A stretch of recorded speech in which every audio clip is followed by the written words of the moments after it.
Irmãos, bom dia a todos. Nós já estamos abrindo a nossa página. Que bom que você está conosco, nos assistindo aqui no nosso templo, na sua residência também. E nós só temos que agradecer a Deus por tudo que Deus tem feito na nossa vida e por tudo que Ele irá fazer também. Eu só queria, eu falei com o pastor Aparecido que eu ia fazer isso hoje aqui na nossa igreja. Como foi bom estar com os irmãos ali ontem em Cachoeira de Minas, né? Como foi bom ver aquela conquista que a igreja batista ali teve, a compra do seu terreno. E eles já vão, com certeza no mês de julho, já estão ganhando a capela. E nós vemos que é uma grande vitória. Isso incentiva a nossa igreja também a batalhar e a lutar pelo nosso terreno. E é interessante que nós estávamos voltando ontem de Cachoeira de Minas. A Ivone disse a seguinte frase: o cristão, ele não pode ser guiado pelo que ele vê, mas sim pela visão que Deus colocou no seu coração. Se a gente for olhar o que a gente está vendo hoje, nós nunca teremos condições de adquirir o nosso terreno, mas quando nós depositamos a nossa confiança em Deus, Deus tem o melhor para cada um de nós. Não é a quantidade, mas sim o nosso coração com grande disposição em servir ao Senhor. Vamos orar? Pai, em nome de Jesus, muito obrigado por esta manhã, muito obrigado pela presença real de Jesus Cristo, muito obrigado pela conquista dos nossos queridos irmãos ali em Cachoeira de Minas, Senhor. Ó Deus, nós só temos que agradecer ao Senhor por tudo que o Senhor tem feito ali na vida do teu povo e irá fazer aqui também na nossa igreja, Pai. Sabemos e cremos que o melhor de Deus está por vir. Ó Deus, muito obrigado por esta manhã. E é no nome de Jesus que nós oramos. Amém. Bom dia, irmãos. Convido vocês a se colocarem de pé. Todos os domingos de manhã nós vamos fazer de forma diferente. Nós vamos sempre cantar uma canção e de preferência hinos, para a gente poder adorar o Senhor. Nós vamos cantar o hino Sou Feliz.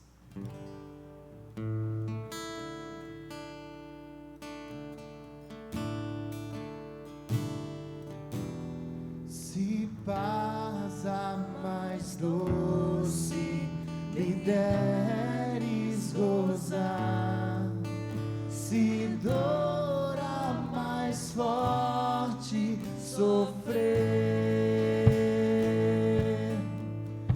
ó seja o que for, tu me fazes saber que feliz em Jesus sempre sou feliz com Jesus, sou feliz com Jesus, meu Senhor, sou feliz com Jesus, sou feliz com Jesus,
com Jesus. Sou feliz com Jesus, meu Senhor. A última vez. Sou feliz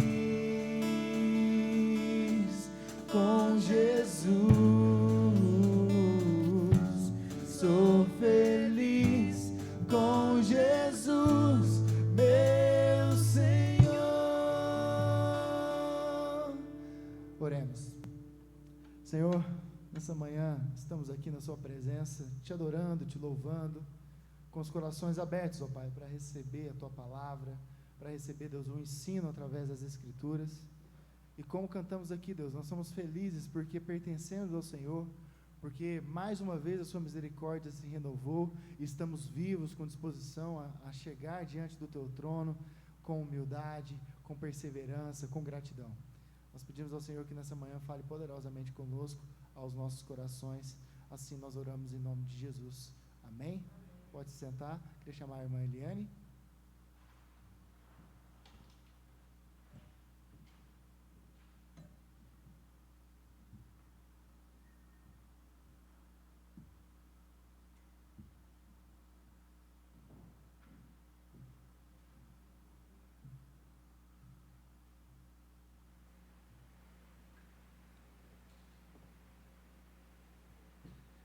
Graça e paz. Mais uma vez, o Senhor nos confrontando com a tua palavra, né? A gente vai preparando o estudo e vai, como diz o pastor, levando as bordoadas, e assim a gente vai caminhando e aprendendo com o Senhor. Nesse dia que nós estamos ainda voltando através desse livro, né? Paredes do nosso coração, aqui está do meu coração especificamente, porque quem não tem esse livro, se puder adquirir, é bênção, trabalha bem nas nossas vidas. E o estudo de hoje, ele é muito interessante, porque ele demonstra para nós, se as pessoas conseguissem fazer o que Deus faz, olhar na profundidade do nosso coração e ler os nossos pensamentos. Chocante, né? Imagina se eu estivesse aqui e na testa de vocês estivesse aquele luminoso que a gente vê de Uber, né? Passando assim, ó. E eu lendo tudo que está passando no seu pensamento, na tua cabeça. Nós vamos ler uma passagem que me chamou muita atenção. Ezequiel 8, de 6. Ezequiel, capítulo 8, versículos 6 a 12. Ok. Filho do homem, disse ele, você vê o que estão fazendo? Vê os pecados detestáveis que o povo de Israel comete para me afastar do meu templo? Venha, e eu lhe mostrarei pecados ainda mais detestáveis que estes. Então ele me levou à porta do pátio do templo, onde eu vi um buraco no muro. Disse-me, agora, filho do homem, cave no muro. Cavei no muro e encontrei uma passagem escondida. Entre, disse ele, e veja os pecados perversos e detestáveis que cometeram ali. Entrei e vi as paredes cobertas de desenho de toda espécie de animal que rasteja e de criaturas detestáveis. Também vi diversos ídolos adorados pelos israelitas. Estavam ali 70 autoridades de Israel, e no meio estava Jazanias, filho de Safã. Cada um deles segurava um incensário, do qual subia uma nuvem de incenso. Então o Senhor me disse, filho do homem, Você vê que as autoridades de Israel fazem com seus ídolos em salas escuras? Dizem, o Senhor não nos vê, o Senhor abandonou a nossa terra. Essa passagem me fez lembrar algo muito interessante. Quando nós fizemos o curso de aconselhamento bíblico em São Paulo, nós tivemos que ler um livro muito interessante, que é um livro que, de repente, pastor, pode ser pauta para um próximo ensino. Ídolos do nosso coração. E você acha que você não tem ídolo nenhum. Olha, eu não adoro imagem e escultura, eu não tenho ídolo. E esse livro, esse estudo, nos mostra quantos ídolos a gente constrói dentro do nosso coração. Muitas vezes, a gente constrói um ídolo em relação a filho. Tem pais que tudo são os filhos. Não importa a igreja, não importa Deus, não importa. Primeiro são os filhos, depois eu vou buscar Deus e tudo mais. Conheci um casal que era assim. Inclusive, frequentavam uma igreja que eu frequentei, e eu me recordo muito bem, hoje ela é minha afilhada de casamento, a Adriana, casada com o Joel. Um dia a Adriana viu esse casal na igreja, assistindo o culto, depois chegou para mim e disse assim, ai, eu queria arrumar assim, um marido que fosse que nem esse casal. Falou o nome deles. Na hora eu pensei, Senhor da glória, ela não sabe o que ela está pedindo. Porque eu trabalhava com essa mulher a nível de aconselhamento. E eu sabia como é que estava aquele casamento. Na igreja, sentadinhos, abraçadinhos, amorosos com todos. E em casa, era um verdadeiro inferno. Não se relacionavam, só viviam em função de filho. A mãe, na frente de outras pessoas, falava,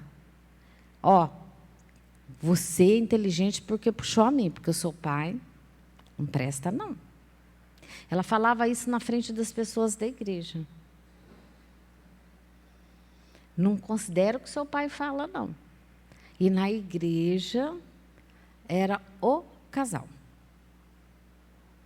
Ontem, eu encontrei uma amiga que eu fui almoçar em Borda, e a gente estava falando a respeito de problemas, das que as pessoas passam e tudo, e ela veio compartilhar comigo de uma moça que trabalha com ela, que o casamento está por um fio. Um casal novinho, que está lá na Igreja Batista, lá de Borda, que o irmão Elvio fundou lá. Ela está no louvor, liderando o ministério infantil. Ele está como diácono, dando palavra, ajudando na ceia e tudo mais. São completamente estranhos dentro de casa. E essa semana ela foi conversar com ele, e ele falou assim, nós já estamos largados, separados há muito tempo, a gente já se perdeu há muito tempo em algum lugar do caminho. Estou esperando você querer divorciar de mim. São líderes dentro da igreja. Então eu pergunto, se Deus analisasse a profundidade dos nossos corações, o que Ele encontraria? Como estamos aos pés do Senhor? Que fase que nós estamos passando? O que o Senhor tem encontrado quando Ele cava um muro e aí Ele acha uma brecha e visualiza? Se Deus tem feito flagrante nos nossos corações, como que tem sido esse flagrante? Vamos dar uma olhada em 1 João, capítulo 2, versículo 15 e 16. 1 João, capítulo 2, versículo 15 e 16. Olha o que a Bíblia fala. não amem este mundo nem as coisas que ele oferece. Pois quando amam o mundo, o amor do Pai não está em vocês. Porque o mundo oferece apenas o desejo intenso por prazer físico, o desejo intenso por tudo que vemos e orgulho de nossas realizações e bens. Isso não provém do Pai, mas do mundo.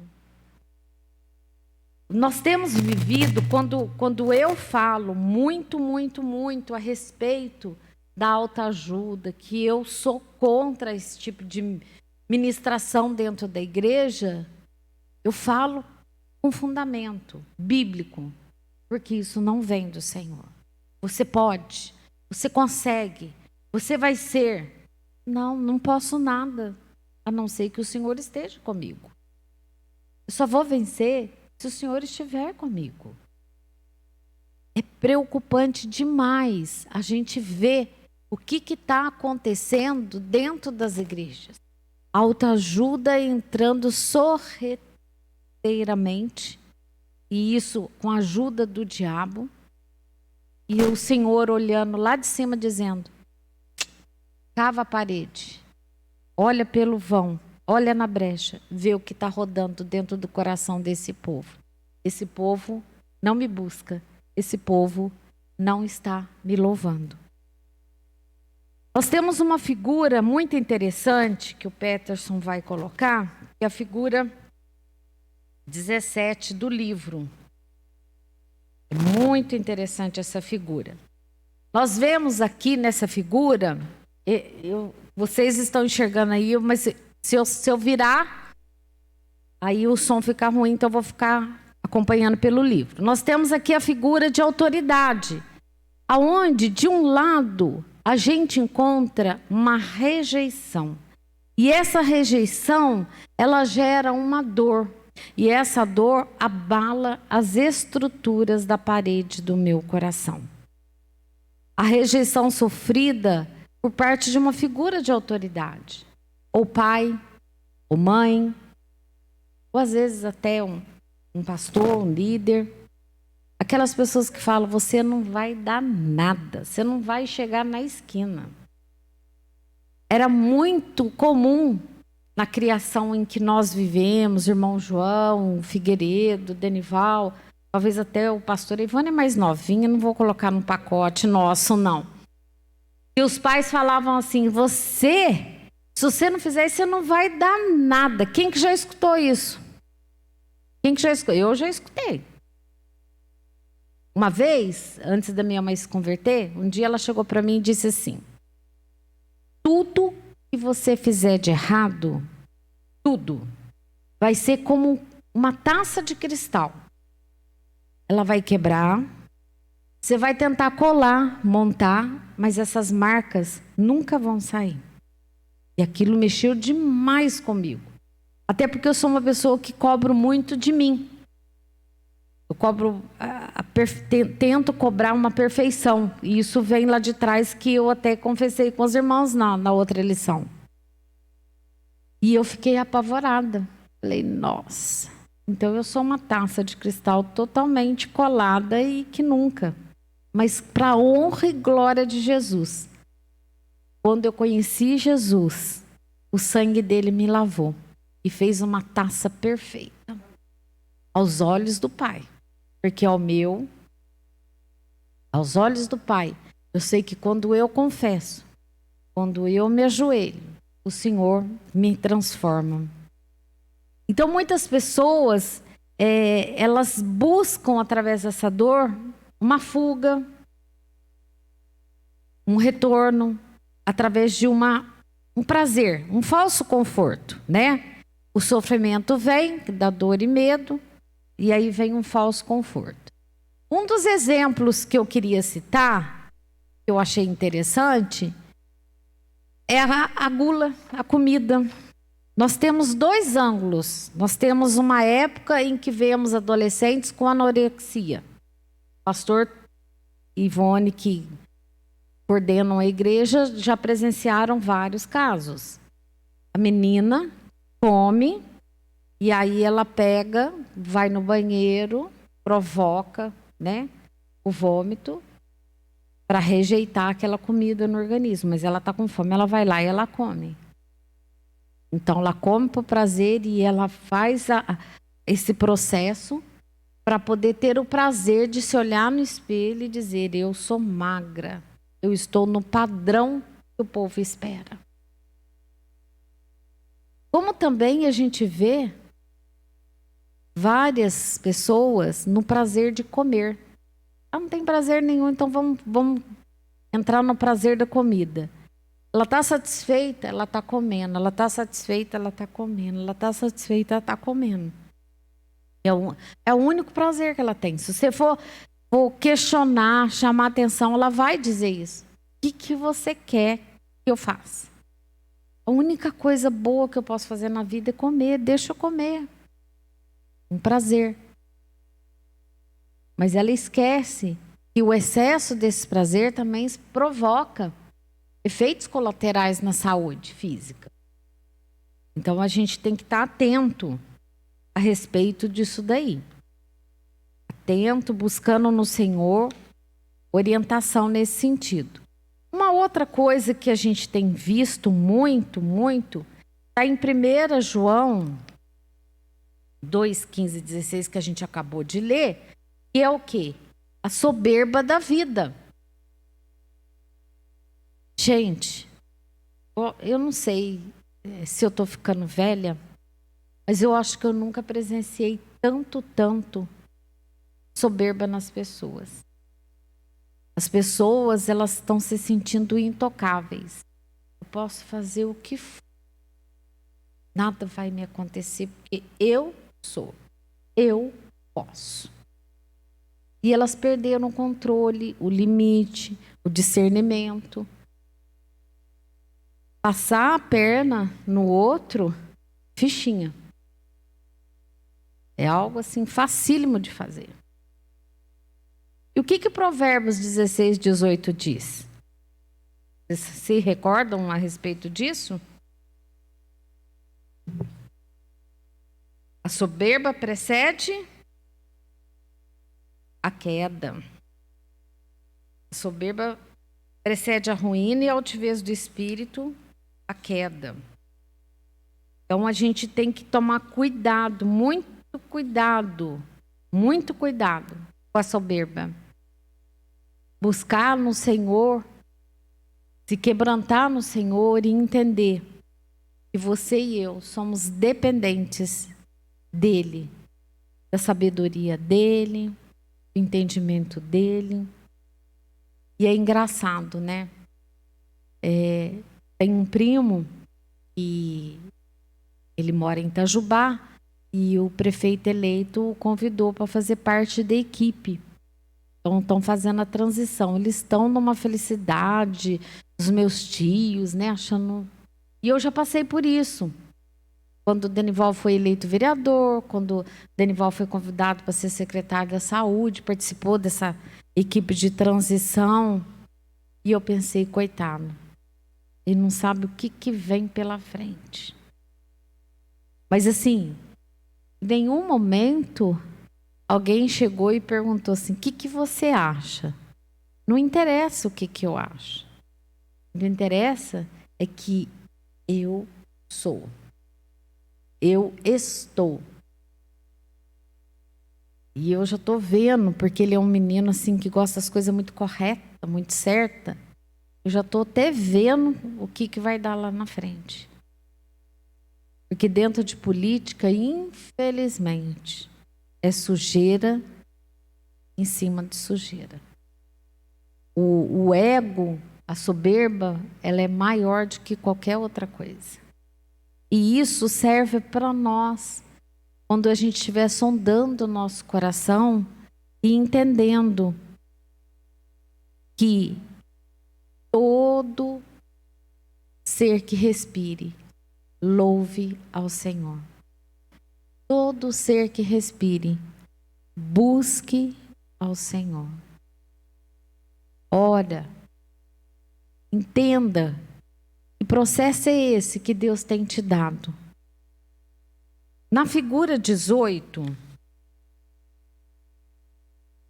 nós vemos uma figura de autoridade e a gente vê a rejeição sofrida por parte, né, da pessoa, e do outro lado a gente vê que ela luta contra essa rejeição por rebelião.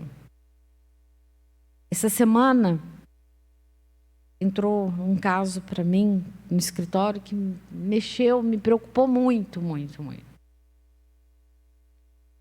Um pastor me ligou perguntando se eu tinha urgência em atendê-lo, bem como a filha e o marido. Na hora você já pensa, como advogado depois de 30 anos, direito de família, você pensa o quê? Divórcio. No mínimo ele está pedindo socorro para ver se dá um jeito na situação. Quando chegaram lá no meu escritório, perguntei, e aí, qual é o problema? Né? E aí a pessoa falou, eu estou sem o filho, o conselho tutelar tirou um filho. E eu fiquei pensando, a experiência que eu tenho, o conselho tutelar chegar numa casa e tirar uma criança, não é à toa. Aí você vai notar, né, que a relação ali entre a família, uma confusão, uma brigaiada, onde muitas vezes a pessoa esquece de buscar no Senhor qual é o entendimento, qual é a sabedoria, o que ela deve agir na situação ali, para que Deus fale ao coração, para que Deus ensine qual atitude que ela deve tomar. E isso daí é algo que as pessoas não buscam, nem estando dentro da igreja. Às vezes ela está passando por uma situação e ela é incapaz de ajoelhar e falar, Senhor, estou passando por isso. Gera em mim quebrantamento. Mostre em mim aonde é que eu estou errando. Me ensina, Senhor. Trabalha no meu coração. E muitas vezes a gente vê pessoas dentro da igreja, como o casal de borda, que está ali, dentro do louvor, ensinando, ministrando, e dentro de casa, por um fio. E o pastor não está sabendo nem o que está acontecendo. Essa pessoa que foi aconselhar, ela está afastada da igreja, mas ela falou, escuta, você tem que buscar teu pastor. Essa situação precisa ser resolvida. Você falou com o pastor? Não, não falei.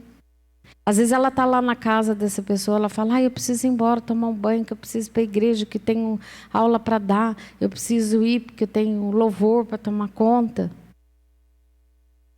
Às vezes a gente vê o pessoal tocando aqui, aí quando termina o louvor, o pastor vai ministrar, vai dar a palavra, cadê a turma do louvor? Aonde estão? Então, na hora de aprender, na hora de ficar, ler a palavra junto, eles não estão. Aí, começa a dar problema, não sabe por que deu problema. Não sabe por onde andou. E aí, o que acontece? A gente vê que as pessoas, a qualquer custo, querem vitória. Não importa o que vai acontecer. Aconteça o que acontecer, a vitória é minha. Se eu tiver que pisar em cima de alguém, eu vou pisar. Se eu tiver que tirar o direito dessa pessoa, eu vou tirar. Se eu tiver que fazer com que uma rebelião dentro da igreja para que prevaleça o que eu quero, eu vou fazer. Será que isso é do Senhor? Na figura 19, a gente encontra um movimento pendular.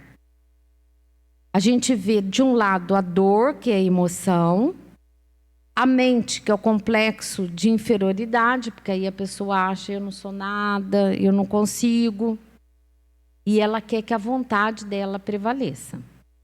Do outro lado, nós temos na dor, a pessoa transforma num prazer, que é a fuga, né? Que a gente falou, no caso, a gente citou como o alimento. E aí ela passa a ter o desejo. Algumas vão para a compulsão de compras. E aí chega nos consultórios médicos dizendo é bipolar.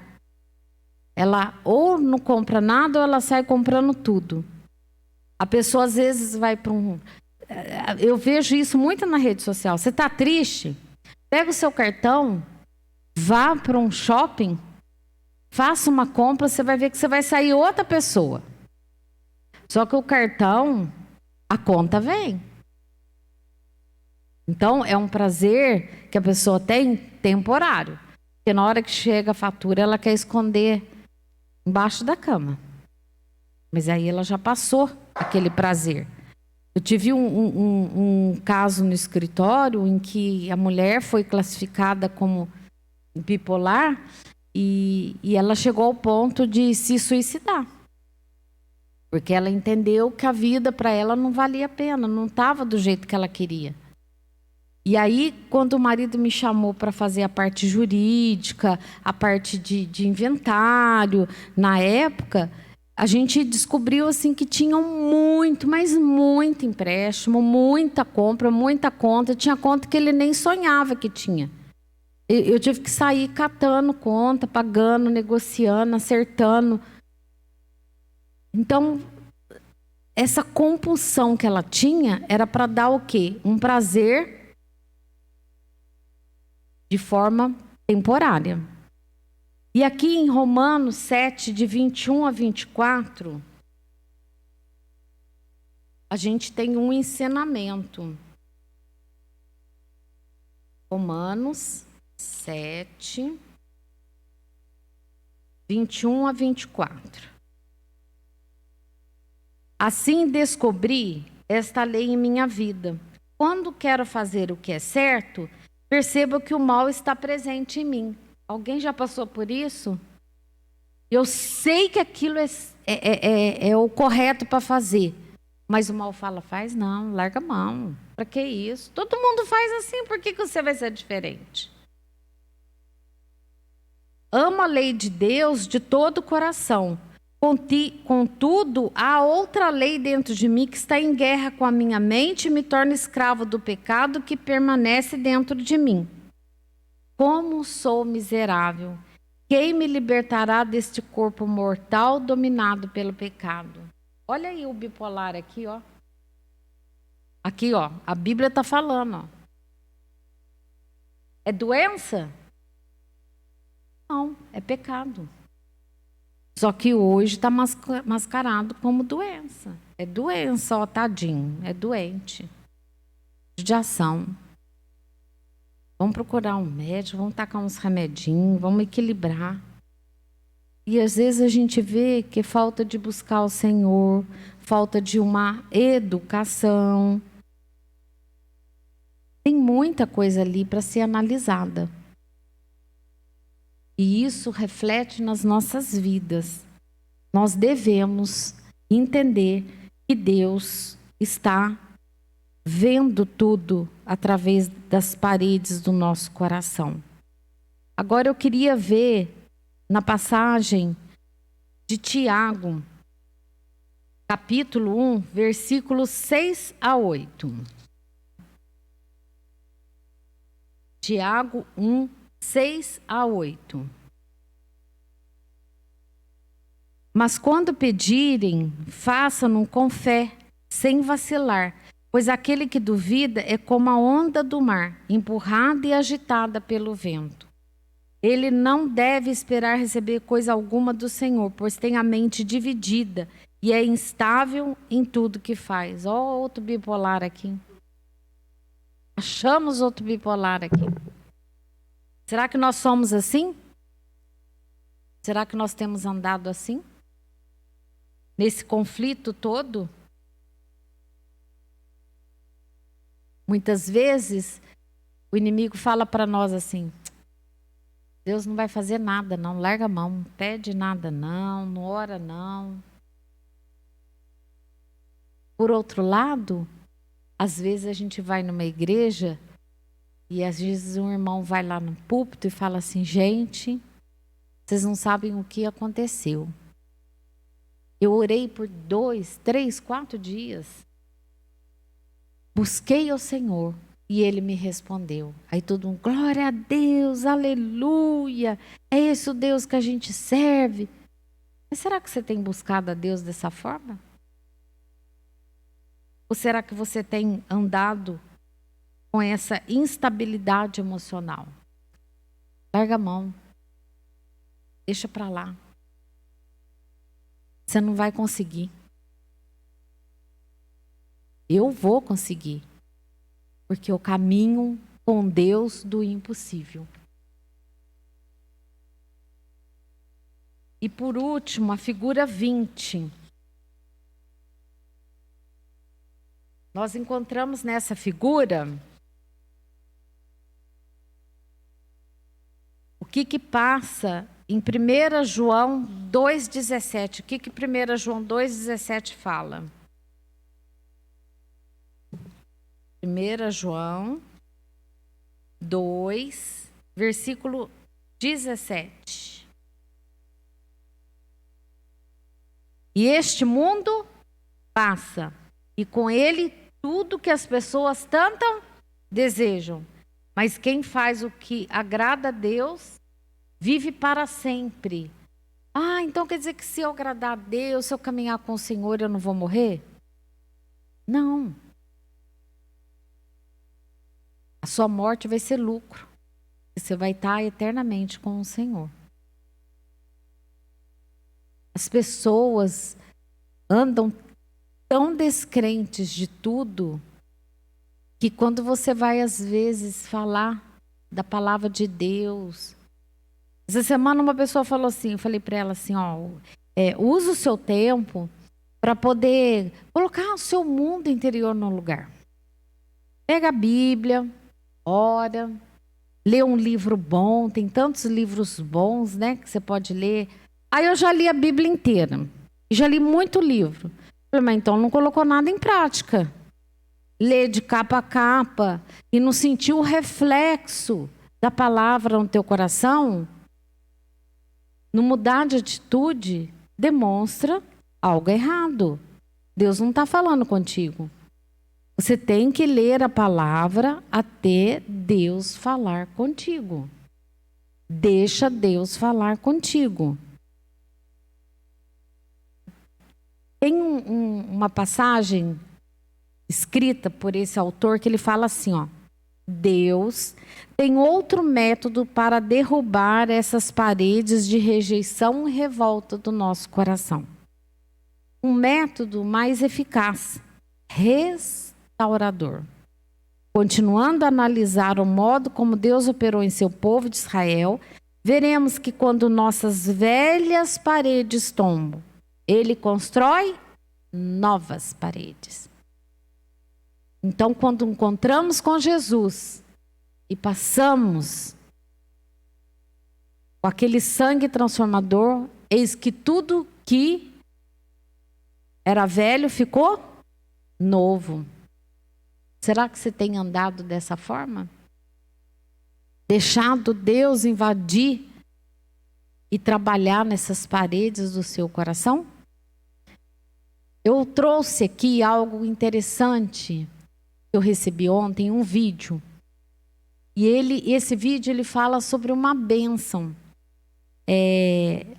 Dizem que essa bênção, e eu não pesquisei detalhes dela, ela tem fundamento bíblico, dizem que essa bênção é irlandesa. Talvez o pastor assistindo o vídeo possa depois confirmar para nós. Pode passar, Peterson.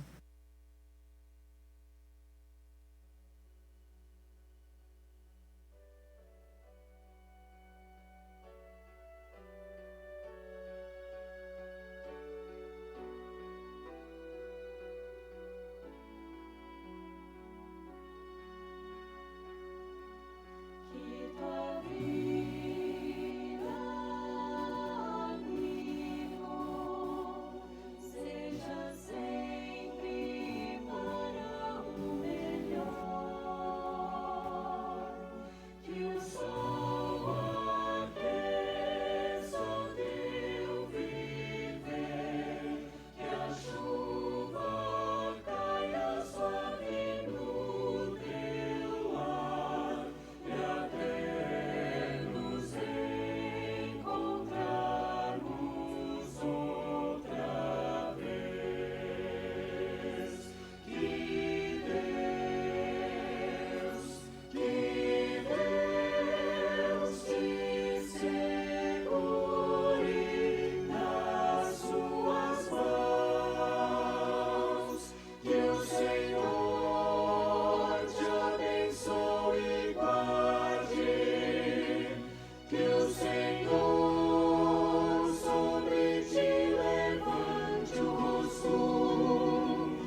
que o sol aqueça teu viver, que a chuva caia suave no teu lar, e até nos encontrarmos outra vez.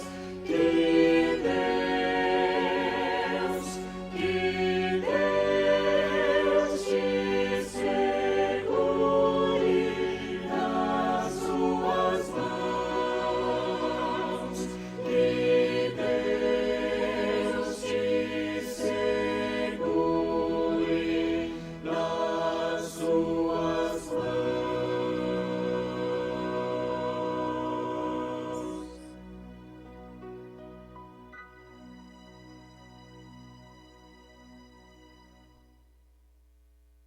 Que a gente possa sempre estar buscando na palavra uma estrutura no Senhor, entendendo que Ele tem como trabalhar nas paredes do nosso coração. Ele tem como abalar as nossas estruturas e construir novamente as paredes do nosso coração, baseado naquilo que Ele tem para cada um de nós. Que Deus nos abençoe.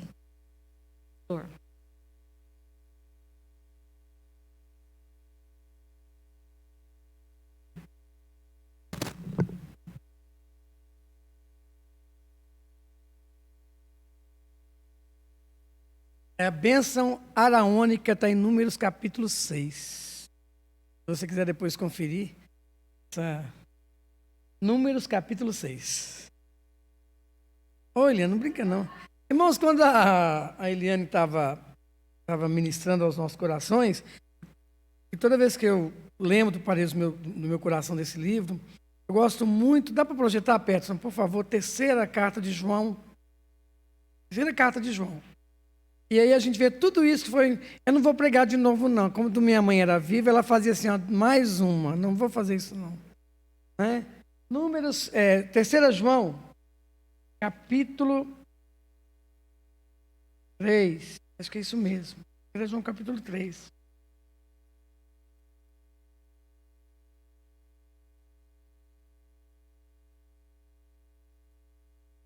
Terceira João, capítulo 3, versículo 2. Só tem um capítulo, né? Irmãos, olha como tudo isso foi falado aqui, né? Olha o que João manda para Gaio. E olha como era Gaio. E como a gente tem que viver assim também. Aqui dentro do contexto da igreja. Na minha tradução diz o seguinte: amado, espero que você esteja bem e fisicamente tão sadio quanto é forte em espírito. O nosso espírito também tem que ser sadio. E olha que quando uma pessoa é sadia, que está levantando paredes novas, olha como ele vive. Alguns dos irmãos regressaram e me deixaram muito alegre quando falaram de sua fidelidade e de como você vive de acordo com a verdade. Então, só a verdade, ela nos traz cura, né? Só a verdade pode derrubar tantas coisas que nós construímos durante a nossa vida que não estão de acordo com o padrão estabelecido pela palavra de Deus. Eu e você construímos isso. E como a gente precisa derrubar muita coisa na nossa vida, né? Principalmente nesse momento que a gente está vivendo hoje. Vamos viver de acordo com a verdade. Irmãos, a gente precisa ser muito humilde. Muito humilde. Muito humilde mesmo. Não é pela força, né, mas pela vontade de Deus que a gente tem que viver. A gente precisa viver. Vamos orar, né? Hoje à noite nós estaremos aqui às 19 horas. E por incrível que pareça, parece que esse assunto não acaba, né? Mas Deus está falando profundamente com a gente. Deus tem falado muito comigo aqui sobre esses estudos. Nós vamos pregar sobre... Tem muitas pessoas que estão num vale de ossos secos. Muitos estão vivendo sem ter medo no contexto da igreja. E como nós podemos sair desse vale? Aqui todo domingo, não é dizer que você está bem, não. A gente precisa ser muito humilde mesmo. E a gente precisa clamar por esse sopro do Espírito Santo de Deus para mudar nossa maneira de viver e de pensar. É tudo aqui na nossa mente, né? Vamos orar? Levante-se, né? Vamos orar, nós estamos encerrando o nosso culto. Que pena que a gente pode se abraçar, mas se sintam abraçados, você que está em casa também. Hoje às 19 horas, espalhe isso, né? Espalhe isso. Hoje eu vejo que é muito mais fácil você convidar alguém para vir na igreja do que antes. O pessoal diz para ele, olha, minha igreja vai estar às 19 horas aí, estou te mandando o link. Só convidar. Isso você também está fazendo evangelismo, né? Você está convidando uma pessoa para estar conosco na casa do Senhor.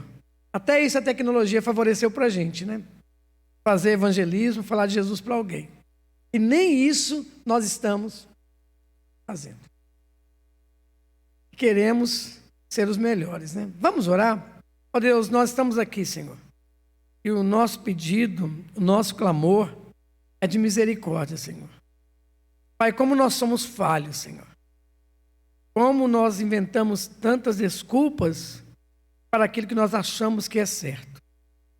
E a Tua palavra nos diz que nós precisamos olhar bem dentro de cada um de nós, analisar o nosso coração, analisar aquilo que nós pensamos e falamos, ó Deus. Meu Pai, como é clara a vida que nós ofendemos as pessoas. E as pessoas também nos ofendem, Senhor. Meu Pai, mas nós não queremos viver assim. Nós não queremos isso mais na nossa vida. E o nosso clamor nessa manhã, ó Pai, dá-nos humildade, Jesus. Pai, que nós possamos viver com o nosso espírito forte, como era o de Gaio, Jesus. Nem é citado nas pregações que a gente escuta no nosso meio cristão, mas com certeza foi um homem que estava sadio espiritualmente, Senhor. Porque ele vivia de acordo com a Tua verdade. Ó Deus, retira do nosso coração tudo aquilo que foi construído de uma maneira completamente errada no curso da nossa vida, Jesus. E, Pai, nós só temos que agradecer ao Senhor, porque a Tua palavra nos cura. A Tua palavra, Deus, traz libertação para as nossas vidas. Meu Pai, quantas vezes nós estamos cativos a tantas coisas do nosso passado. Meu Pai, quando nós conhecemos a Tua verdade, essa verdade que é Jesus Cristo, ela traz libertação para cada um de nós. Meu Pai, entre com libertação na vida do Teu povo. Meu Pai, nós só temos que agradecer ao Senhor, porque aqui, na nossa igreja, tem sido pregado isso. Mesmo que nós não concordemos, que fiquemos inquietos e agitados no banco, ou até mesmo na nossa casa, mas quando nós vivemos assim, é porque isso está nos confrontando com algo errado dentro de nós.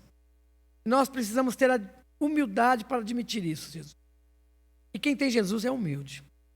Quem tem Jesus sabe que necessita de cura, de libertação, todos os dias da nossa vida.